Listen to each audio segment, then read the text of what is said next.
Stroke is the second most common cause of death in Europe and the third cause of death in Canada and the United States. 1.8 of Asians aged 18 years and older have had a stroke. In general, according to the World Health Organization, about 15 million people have a stroke each year. Of these, 5 million die, 10 million survive, though showing different degrees of disabilities. Accordingly, the costs of stroke care are enormous. Indirect costs, defined as production losses, further increase the burden of this disease. Stroke affects everybody differently, and it is difficult to predict how much each one can recover. The goal of rehabilitation is to help survivors become as independent as possible and to get back to the best possible quality of life. The first stage of rehabilitation usually occurs within an acute care hospital. 10% of the survivors can return home quickly. Many need to be treated in some type of medical facility. For over half of the stroke survivors, rehabilitation will be a long-term process requiring work with therapists and specialized equipment for months or even years after the stroke. However, increasing cost pressure on the health system will lead to shorter periods of intensive rehabilitation at specialized facilities. Within this context, the adoption of suitable technical aids at home, together with a proper training about the execution of a personalized program of exercises, can help reducing patients' stay at the hospital, as well as the need for moving them back and forth from a physiotherapy unit or a paramedical structure. Starting from this perspective, I'm going to introduce you to the Rehab at Home project, which focuses on those medium-long-term rehabilitation steps and activities that could take place at the patient's home instead of at a dedicated treatment unit. The main objective of Rehab at Home is to transform the patient's home in a place where the physical and cognitive rehabilitation process can be performed in an intensive, though controlled way. A video will introduce you to the main idea.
Within the context described in the video, Imaginary has been developing some game-based exercises to train the upper body.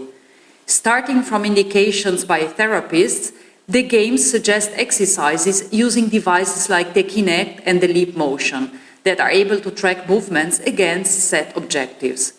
Scores over time show the degree of achievement, and reaching certain levels allows to access quicker or more difficult games.